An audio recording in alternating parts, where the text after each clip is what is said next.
வணக்கம் நேயர்களே, இன்னைக்கு நம்ம வண்ணத்திரை நிகழ்ச்சியில் பேய் படங்கள் ஒரு கண்ணோட்டம் பார்க்க போகிறோம். இந்த நிகழ்ச்சியில் நம்ம பார்க்க போகிற 2 பேய் படங்கள் அவள், சங்கிலி பொங்கிலி கதவு தர. அவள் சித்தார்த், ஆண்ட்ரியா, அனிஷா, அதுல் குல்கர்னி, சுரேஷ் மற்றும் சிலர் இந்த படத்தில் நடிச்சிருக்காங்க. ஸ்ரேயா கிருஷ்ணா ஒளிப்பதிவு செய்ய, கிரிஷ் இசையமைக்க, மிலிந்த் ராவ் இயக்க இந்த படத்தை தயாரித்து நடிச்சிருக்காரு சித்தார்த். இந்த படத்துடைய கதை உங்களுக்கு ஏற்கனவே தெரிஞ்சிருந்தாலும் சுருக்கமாக பார்க்கலாம். கணவன் மனைவியான ஆண்ட்ரியா, சித்தார்த் இருவருமே மலை பிரதேசத்தில் இருக்கிற ஒரு வீட்டுக்கு குடி போகிறாங்க. அவங்க பக்கத்து வீட்டுக்கு அதுல் குல்கர்னி, அனிஷா இவங்க குடும்பம் குடி வருது.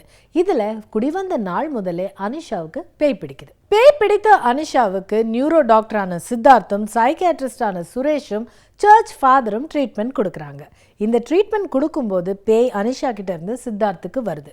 இதன் பிறகு நடக்கும் பரபரப்பே பெரும் பயம். மற்ற பேய் படங்கள்ல இருந்து இந்த படம் வித்தியாசப்பட்டிருப்பதற்கு காரணம் சித்தார்த், ஆண்ட்ரியா போன்ற முன்னணி நடிகர்கள் இருந்தாலும் புதுமுக நடிகையான அனிஷாவின் நடிப்பு மற்ற பேய் படங்களில் இதுவரை நாம் பார்த்திராத பிரமிப்பு.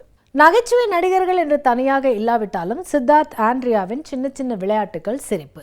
சர்ச் ஃபாதரியார், அதுல் குல்கர்னி இவங்களுடைய பயம் கலந்த நடிப்பு தொடர் வெப்பம். சித்தார்த் தான் பேய் என கண்டுபிடிக்க முடியாத அளவிற்கு இயல்பாக நடித்து தன் கதாபாத்திரத்தை சித்தார்த் உயர்த்தியிருக்கார். அவள் திரைப்படத்தோட மேக்கிங் இதுவரை தமிழ் சினிமாவில் நாம் பார்த்திராத ஒன்று. தி ஹவுஸ் நெக்ஸ்ட் டோர் என்ற ஹாலிவுட் படத்துடைய தாக்கம் இருந்தாலும் அவள் திரைப்படம் தனித்து தெரிவதற்கு இதுதான் முக்கியமான காரணம். குறிப்பாக ஸ்ரேயா கிருஷ்ணாவோட கேமரா மூமெண்ட், அதிலும் பேயோட பாயிண்ட் ஆஃப் வியூவில் கேமரா தலைகீழாக நகர்வது அவருடைய கேமராவிற்கு கிடைத்த வெற்றி. கிறிஷோட இசையில் காரிகை கண்ணே காதல் பாடல் உட்பட பின்னணி இசை எல்லாமே பயம் கலந்து சுவை. இயக்குனர் மிலிந்த் ராவ் ஒவ்வொரு காட்சியையும் பயம் கலந்து புதுவிதமாக எடுத்திருக்காரு. குறிப்பாக அனிஷாவிடமிருந்து பேய் நேபாளி பேசுவது, அதற்கான ஃப்ளாஷ்பேக், பின் அதே பேய் சித்தார்த்திடம் நகர்வது என ஒவ்வொரு ஷாட்டுமே புதுவிதமான பயம், புதுவிதமான ரசனை. இப்போ நம்ம பார்க்க போகிற படம் சங்கிலி பொங்கிலி கதவு தர. ஜீவா, சூரி, ஸ்ரீதிவ்யா, ராதா ரவி, கோவை சரளா, தம்பி ராமையா, மொட்ட ராஜேந்திரன் என இந்த படத்துல காமெடி கலந்து குணச்சித்திரத்தோடு நடிக்கிற நடிகர்கள் நிறைய பேர் நடிச்சிருக்காங்க. சத்யன் ஒளிப்பதிவு செஞ்சிருக்காரு. விஷால் சந்திரசேகர் இசையமைச்சிருக்காரு. இந்த படத்தை இயக்கியிருக்காரு ஐக். இந்த படத்தோட கதை உங்களுக்கு ஏற்கனவே தெரிஞ்சிருக்கும், இருந்தாலும் சுருக்கமா சொல்றேன். படத்தோட ஹீரோ ஜீவா நில புரோக்கர். தன் அம்மா ராதிகாவோட ஆசையை நிறைவேற்றுறதுக்காக ஊருக்கு ஒதுக்குப்புறமா இருக்கிற ஒரு பேய் பங்களாவை விலைக்கு வாங்கினதா சொல்லி அங்க தன் அம்மா, சூரி இன்னும் சில பேரை அழைச்சிட்டு போறாரு. ஆனா அங்க ஏற்கனவே ராதா ரவி பேயா இருக்காரு.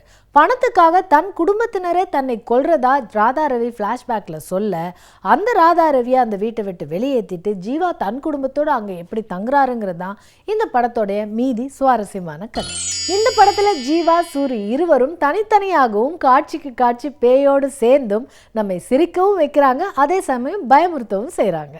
ஸ்ரீதிவ்யா, அவங்க அப்பா தம்பி ராமையா இருவருமே காதலும் கலாட்டாவுமாக நம்மை தொடர்ந்து சிரிக்க வைக்கிறாங்க.